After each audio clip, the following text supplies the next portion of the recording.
कोई राजान देखा मेरे राम जय राम, कोई राजान देखा मेरे राम जय राम। जैसे जैसे नव की संख्या सबसे बड़ी संख्या है, नव ही संख्याएं होती हैं। एक से लेकर 8 संख्या ये जीव की होती है। जीव में 8 प्रकृतियां होती हैं। भूमिरापो नलो वायु खम मनो बुद्धिरेव च अहंकार इतीयं में भिन्ना प्रकृति रष्टधा। 8 प्रकृतियां जीव के शरीर में होती हैं। पृथ्वी, जल, तेज, वायु, आकाश, मन, बुद्धि और अहंकार। परमात्मा इन 8 से परे हैं। इस 9 संख्या परमात्मा की है।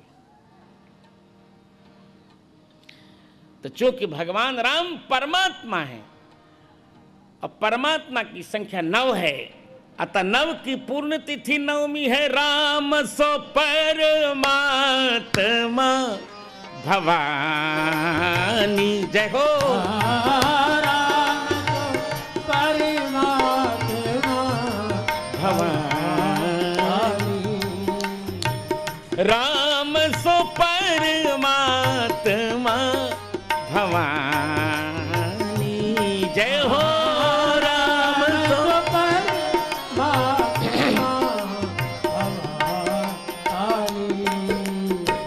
तहाँ भ्रम तव तहाँ भ्रम अति अभिहित तव बानी। तहाँ भ्रम अति अभिहित तव। रामचरितमानस के बालकांड के 119वें दोहे की 6ठी पंक्ति में तुलसीदास जी महाराज कहते हैं, शिव जी कहते हैं पार्वती राम जी परमात्मा हैं और राम जी के प्रति भ्रम करना ये तुम्हारी वाणी अत्यंत अभिहित है, सर्वथा वेद से विरुद्ध है। राम जी परमात्मा है। आप कहेंगे तुलसीदास जी ने कह दिया होगा। हम पूछते हैं आपसे, आप और सबसे बड़ा प्रमाण किसको मानते हैं राम कथा में? आप कहेंगे वाल्मीकि को। तो मैं वाल्मीकि रामायण में बता रहा हूं। वाल्मीकि रामायण में राम जी को एक ऐसी महिला पात्र परमात्मा कह रहे हैं जहां आप विश्वास नहीं करेंगे, जिस पर आप विश्वास ही नहीं कर सकते कि परमात्मा कह रही है।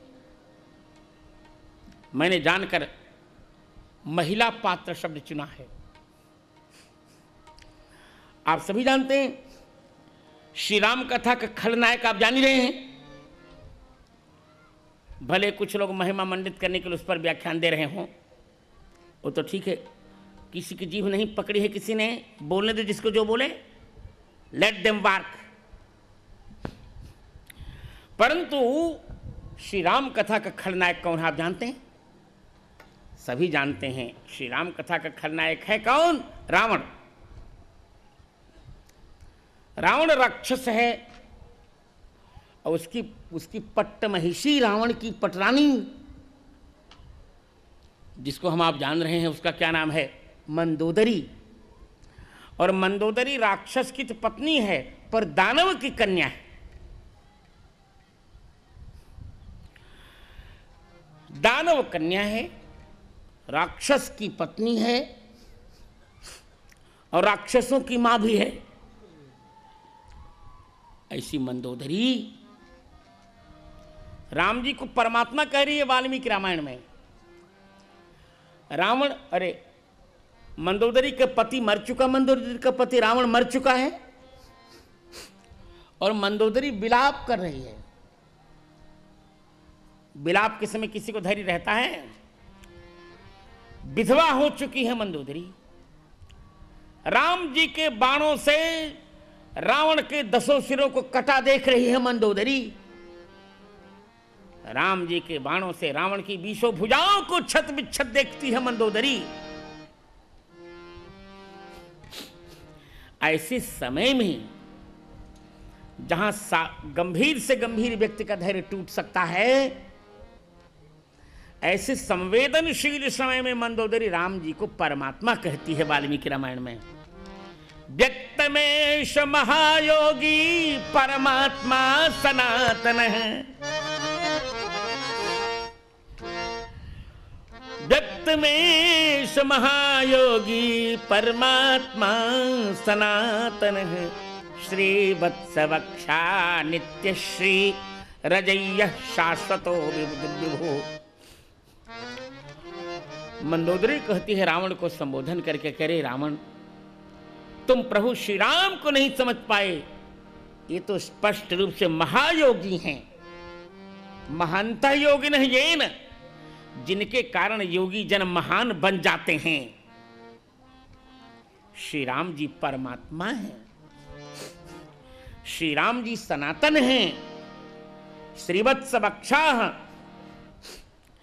श्रीवत्सलांछन नारायण जिनके हृदय में रहते हैं, हृदय से प्रकट हुए हैं।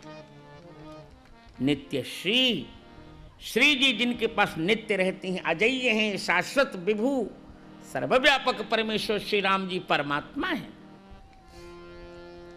तो मैं निवेदन कर रहा हूं कि 9 संख्या परमात्मा की है, क्योंकि परमात्मा से कोई बड़ा, राम जी से कोई बड़ा नहीं हो सकता। सबसे बड़े हैं श्री राम। जो बड़ होई सो राम बड़ाई। भरत जी कहते हैं ना, भरत जी स्वयं कहते हैं कि प्राणनाथ रघुनाथ गोसाई। सीता जी के संबंध में भरत जी कह रहे हैं अयोध्या कांड के 100 क्या कहते हैं 99 दोहे का अंतिम पंक्ति में कि प्राणनाथ रघुनाथ गोसाई। अरे जो बड़ हो इस राम बड़ाई। जितने लोग बड़े हो रहे हैं, सबको बड़प्पन यदि मिला है तो भगवान राम से मिला है। जो बड़ हो इस राम बड़ाई। विनय पत्रिका में गोस्वामी जी कहेंगे, राम सो बड़ो है कौन, मोसो कौन छोटो। राम सो खरो है कौन, मोसो कौन खोटो। तो राम जी से कोई बड़ा नहीं हो सकता। यदि राम जी सबसे बड़े हैं तो संख्याओं में 9 संख्या सबसे बड़ी है, इसके पश्चात कोई संख्या नहीं होती। आगे जो संख्याएं होंगी इन्हीं को जोड़कर होंगी। यदि 11 होगी भी तो 11 1 और 1 मिलाकर ही 11 बन जाएगा। यदि 19 बनेगी भी तो 9 को जोड़ने के बाद ही 19 बनेगी। तो मैं निवेदन ये कर रहा हूं कि 9 संख्या सबसे बड़ी है और राम जी सबसे बड़े हैं क्योंकि परमात्मा है। और 9 का सबसे बड़ा स्वभाव है कि 9 के साथ जिसका भी संबंध होगा वो भी 9 बन के रहेगा। तो राम जी कहते हैं कि भैया जो भी मुझसे अपना संबंध जोड़ेगा, रिश्ता जोड़ेगा, मेरी प्रतिज्ञा में उसको अपने बराबर का बना के रखूंगा। मैं, मेरी प्रतिज्ञा है। वर्णानाम अर्थ संघानाम रसानाम छंदसामपि मंगलानाम च कर्तारौ वंदे वाणी विनायक। देखिए बड़ा सुंदर योग है। यहां मंगलाचरण में भी तुलसीदास जी महाराज ने नौ को नहीं छोड़ा। पहले श्लोक में 2 का मंगलाचरण, वाणी और विनायक माने सरस्वती जी और गणपति। दूसरे श्लोक में भवानी शंकर वंदे पार्वती और शिव। कितने हो गए? 4 हो गए। तीसरे श्लोक में गुरुदेव वंदे बोधमयम नित्यम 5। चौथे श्लोक में कवीश्वर कपीश्वर वाल्मीकि और हनुमान जी 5 और 2 7। और फिर 5वें श्लोक में न तो हम राम वल्लभाम सीता जी 8। और छठे श्लोक में रामाख्यमीशम हरिम राम जी 9। माने मंगलाचरण में भी गोस्वामी जी 9 ले आए। गणपति, वाणी और गणपति, पार्वती और शिव, गुरुदेव और वाल्मीकि और हनुमान जी, सीता जी और राम जी। कितने हो गए मित्रों? 9 हो गए। इसलिए नवमी तिथि मधुमास पुनीता। जय हो नवमी तिथि मधुमास पुनीता। शुक्ल पक्ष अभिजीत हरिप्रीता।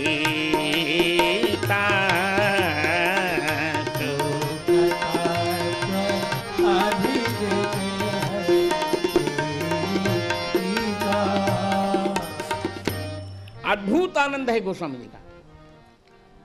आनंद क्या बात! गोस्वामी जी की भाषा तो भाषा है। फिर आगे चलकर देखते जाइए। थोड़ी देर 9 तक 9 का आनंद लेते हैं, फिर भी चर्चा करेंगे। जब गुरुदेव की वंदना का वर्णन आया, गुरुदेव की वंदना का वर्णन जब प्रारंभ किया गोस्वामी जी ने, वहां भी 9 संख्या को नहीं छोड़ा उन्होंने। 5वें सोरठे से प्रारंभ किया। बंदौ गुरुपद कंज कृपा सिंधु नर रूप हरि। अरे महामोह तम पुंज जास बचन रवि कर निकर। इस सोरठे से प्रारंभ करके और सूझे ही रामचरित मणिमाणिक 8 चौपाइयां, तो 8 और 1 9। दोहा उनका उदाहरण के लिए यथा सुमंजन अंजदिग साधक से सुजान, ये उदाहरण का है। पंक्ति में भी 9 अद्भुत आनंद कर दिया, क्योंकि गुरुदेव को भी वो भगवान राम के समान मानते हैं। बंदौ गुरुपद कंज कृपा सिंधु और नर रूप हरि। गुरुदेव भगवान मनुष्य रूप में हरि हैं, ईश्वर हैं, और नर रूप हरि। और हरि माने सूर्य भी होता है।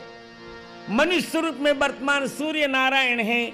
इसीलिए तो आगे सूर्य कह भी रहे, जासु महामोह तम पुंज जास बचन रवि कर निकर। क्योंकि हरि कह चुके, हरि माने सूर्य नारायण है, कृपा के सागर हैं। और मेरे गुरुदेव नर रूप में वर्तमान प्रभु राम भी हैं और नर रूप में वर्तमान सूर्य नारायण हैं। तो जैसे सूर्य नारायण के किरणों से अंधकार दूर हो जाता है, उसी प्रकार गुरुदेव की वाणी की किरणों से मोह रूप अंधकार दूर हो जाता है। अद्भुत आनंद, बहुत प्रिय है गोस्वामी जी को। 9 जीवन में 9 का राम नाम का जप किया उन्होंने। अब चलते हैं, देखिए रामचरितमानस का जब प्रारंभ किया गोस्वामी जी ने, जल्दी से एक बात कहकर फिर कथा की ओर आपको ले चलूं।